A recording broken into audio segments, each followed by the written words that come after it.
We now welcome in a very special guest to the CHGO Fire Podcast, Joey Colby-Begovich, the Fire's Vice President of Matchday Operations and Guest Experience. Joey, thanks so much for taking the time to join me here on CHGO Fire. Thank you. Thank you for having me. It's my goal in life to not only have the longest name, but also the longest title of every organization that I work for. I was going to say, when I was typing out my outline for today, I had to double check every time I typed it because for some reason my brain wants to go match day experience for some reason, but I think I finally got it down. I think just to start, Joey, we've had the home opener for the Fire. Given all the buildup that you and your team would have been doing for this game, is it a relief in a way for you to have the first one done, have that one in the rearview mirror, and have it have gone off relatively without a hitch, at least from the perspective I had sitting high above? Yeah, I mean, the only thing that could have made Saturday better is if we had walked away with a win. But from my perspective, from a guest experience and an operations perspective, it is absolutely a relief.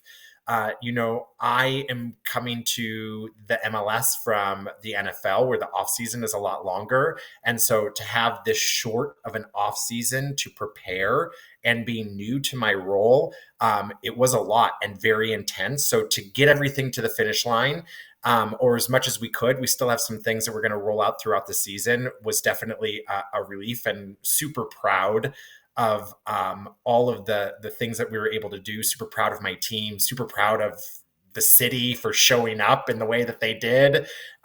It was electric on Saturday. Mm-hmm. Yeah, I thought the atmosphere was really great. I do want to dig in a bit, though, to your arrival in Chicago. You mentioned coming from the NFL. You come from the Washington Commanders, which is also the former employer of Fire President of Business Operations, Dave Baldwin. When Dave approaches you to bring you in to the Fire, what sells you on the switch from football to soccer, and how would you describe what the first couple months on the job were like for you in that short time frame, ramping up to the start of the season? I guess to answer this a little bit, I have to go back in time a little bit. So I'm relatively new to just working in sports operations in general. I was only with the Commanders for 3 seasons. Prior to that, I spent basically 20 years in the hospitality industry. And had it not been for the pandemic, I would have never made a leap or a change to sports. And so having had the opportunity to have a very similar role that I have now for the Commanders, and having met Dave Baldwin there, it was a very similar situation when I joined the Commanders and Dave joined the Commanders. Him and I joined at the same time. It was an organization in flux, going through a lot of change.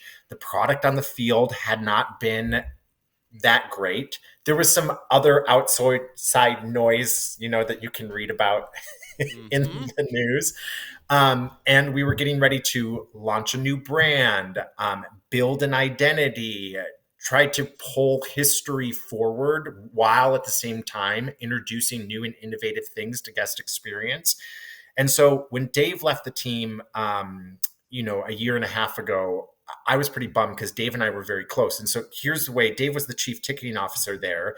And here's the way that I viewed our partnership at the team is Dave sold a dream, and it was my job to shepherd that dream that continued loyalty to the brand.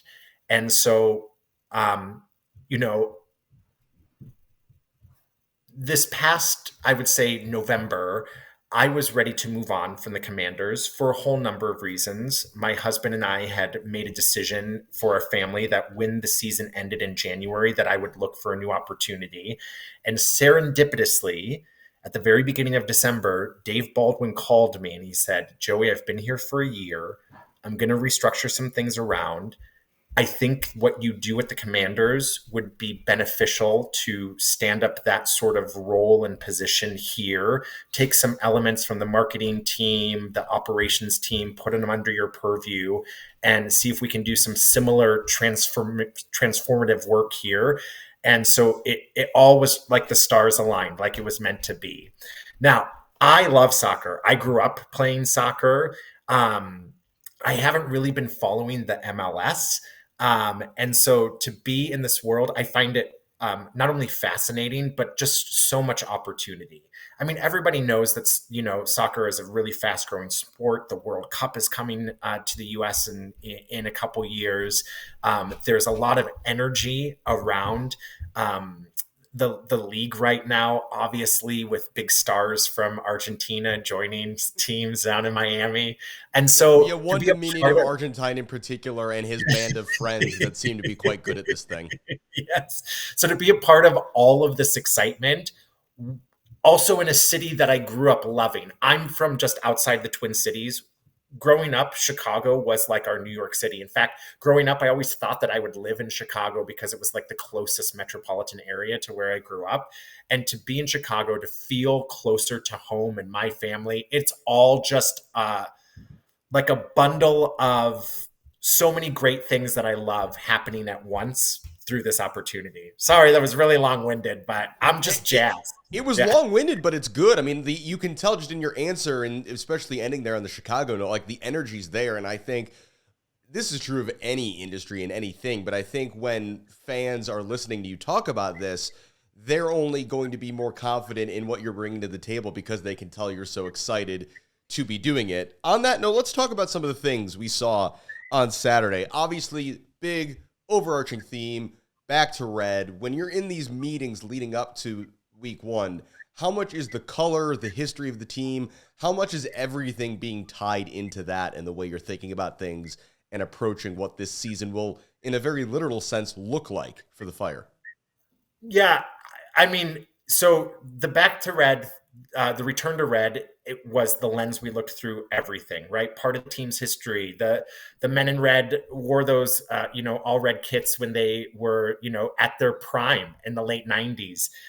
So we talk about it a lot, that history and that tradition, and how do you pull those things forward in a new, innovative way? And I think what's most important is to get fan involvement, fan feedback, and fan buy-in. So shortly after I joined the team, we had already announced that we'd be returning to red, but we were planning how we were going to launch the return to red. And you saw that with all of the advertising around the city, with the big event that we had mid-February, where we actually launched the kits, a big event that we had in the Fulton Market area. And then how do we actually take fan feedback about how we activate the experience on match day? Here's the way I view my job. Like, I can't control anything that's happening on the pitch. Nothing, right? The only thing that I control is how the experience of the fan is going to be actually watching this thing that they love, this team that they love to cheer for. And so to be able to be given the giant responsibility to introduce some new things was a lot of fun. And this is the way I approach this, the same way I did when I joined the Commanders when they were in a bit of flux, is I went directly to the fans. So I know this caused some controversy, but we released a series of surveys to fans that gave us a lot of feedback. The one thing that we heard most in that survey is we are the Chicago Fire and we don't have any fire in the stadium. And I want to tell you, I don't know if you know how hard it is to actually have open flame visual effects in the city of Chicago with all of the rules and regulations and red tape. But I am intimately familiar with all of those rules and regulations and red tape to be able to actually. The greatest thing that happened on Saturday is the first time that the actual flame effects went off during the pre-match ceremonies. There was an audible gasp in the stadium. That to me was like home run. The fans asked for this. This was not my idea. It was the fans asked for this. We were able to make it happen. I get very excited about those things. The same thing with the sound the alarm ritual. That was all from fan feedback. That was Actually, I went to the supporters town hall a couple weeks ago, and we actually showed them a preview of this before match day. And I said, this is like a dozen different people's ideas. There it is. Yeah. You got to look there at Bulls center Andre Drummond, which, anytime you can have a 7-foot-tall guy swing a big axe and break some glass, like that's cool. Like, completely absent context, that's a really cool thing to do. I am curious though, where do you get a giant fire alarm? Who do you call? Who makes you a giant 6 foot by 6 foot functioning fire alarm? So the amount of people involved in creating this is unreal. So we partnered with a firm, a visual effects firm out of Baltimore called Image Engineering. They actually took all of the fan feedback and with some of our feedback came up with this concept. They partnered with a shop locally in Chicago to actually build the prop. They also partnered with a pyrotechnic company in St. Louis that actually is our on-site. They will come up every match day to actually execute this. And then there's another shop, I think it's in, I don't know where it is actually. It's somewhere local because they drive it there, that actually makes this custom piece. It's actually a piece of melted sugar that is actually the glass. Huh. Okay, now that's what I wanted to jump in about there, Joey, because I got to be honest. When I saw Andre reach in there to actually hit the alarm, I'm like, oh my goodness, it looked very close to his wrist hitting what I thought was glass. And I thought, we can't have one of our Bulls players, tearing up his wrist and then being out for 6 weeks or something like that. That would not be a good headline. Chicago Fire cut open Bulls center. So it's sugar. It's sugar. Okay, there's the big reveal. There's the big secret. That's so cool though that it's a combination of so many things locally. I'm interested to see who else gets lined up. I can imagine a couple. Can I do it? I mean, if you want to speculate, I mean, there's a certain U.S. women's national team forward who I think would be a pretty good candidate. Although she's on our list, we're trying to get her, but she's off. The axe is about as tall as she is, so like that's a bit of an interesting proposition. So I don't know exactly how well that's going to work. There's a few other, I think, obvious candidates around. I think depending on what the Bears do in a draft that is coming up here in only a few weeks' time, I think that will obviously offer some potential interesting opportunities. But beyond the people who might be involved, Joey, as you look ahead to what is your first season in this role, obviously we want to see a lot of wins on the field. That's a big focus of everybody in the organization. But when we get to October, November, whenever the last game is played at Soldier Field this season, how are you going to define if it's been a successful first year for you in this newly carved out role? So this is the most boring, unsexy answer. I get to do all this fun things like create giant fire alarms and sugar glass, but this is the most boring. We are really digging in as a leadership team at the Fire into quantifying data. And we are going to, I don't know if you were at the game, you probably got a post-match survey. It probably looked a lot different than it has in previous years. We are taking that data, we are quantifying it, we are setting benchmarks, and we are going to be working towards goals of satisfaction. So that's like the very corporate way. For me, I'm going to look back at this year and it will be three things. It will be one, did fans say that they had a really great time this season, right? Just anecdotally, either on social media or to me face to face. Two, did the team that I have the extreme honor of being in charge of, did they feel like they had growth and that they achieved their goals this season? And then three, and then this is just a personal note for me.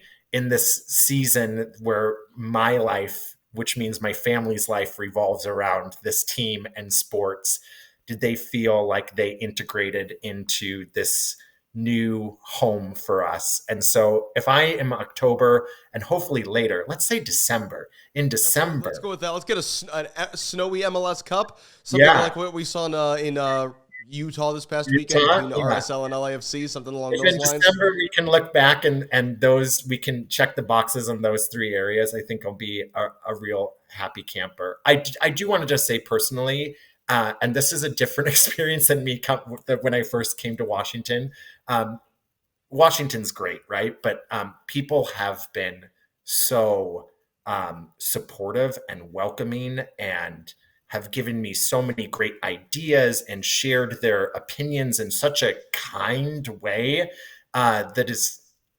it's just been a lot of fun the last 3 months. I can't wait. I can't wait till the next match. The next match is in a little over a week and a half from now. Team is on the road this weekend, as we will have talked about on today's episode. Next match is a home match, afternoon, matinee, 1 p.m. against CF Montreal. Right before we get you out of here, Joey, I have to ask, though, you buried the lead a bit on your past experience. You said you spent about 20 years in the hospitality industry. Specifically, you worked in the cruise industry. So I knew you were going to ask me. Everybody always wants to talk about this. I mean, I've got to ask, in what ways is a soccer stadium like a cruise ship? Listen, it's very much transferable. Here's people board a cruise ship for a period of time, and then that cruise ends, and everything of them getting there, experiencing it, and then leaving, right, is what I was in charge with for the cruise line. It's the same in this sporting experience. And then, the difference is in the cruise industry, the unknown is the weather. In the sports industry, the unknown is the performance of the team. So it's the same. Soldier Field is a giant cruise ship. That's the way I look at it. But how similar was it to Waystar Royco's cruise division? That's my question. Are you Tom Wamsgams? I mean, I certainly hope not. Was that for me? I don't understand that reference. Oh no, Succession. You didn't watch Succession? Joey, when you get settled here in Chicago, I know you've got. I'm watching Coco Melon and Hey, Blue. I fully understand it. I can recommend other ones for you. I have a 7-year-old, but obviously Bluey. But once you get settled, maybe after you get the kiddos to bed, may I suggest you just start watching Succession? Just knock that down. You're not the first person to tell me that. It's on the list. I gotta fully relocate to Chicago first, but yeah. Perfect. Well, Joey, if the weather is the allegory to the performance on the field, hopefully it is smooth sailing for the Chicago Fire as much as possible this season at Soldier Field. And I know you and your team will be working hard to do your part to make it the most enjoyable journey over the 90 minutes before and after that it can be. Fire VP of Matchday Operations and Guest Experience, Joey Colby-Begovich, thank you so much for joining me here on CHGO Fire. Really enjoyed it. Thank you. This was a lot of fun. Thank you. We all silly like the mayor.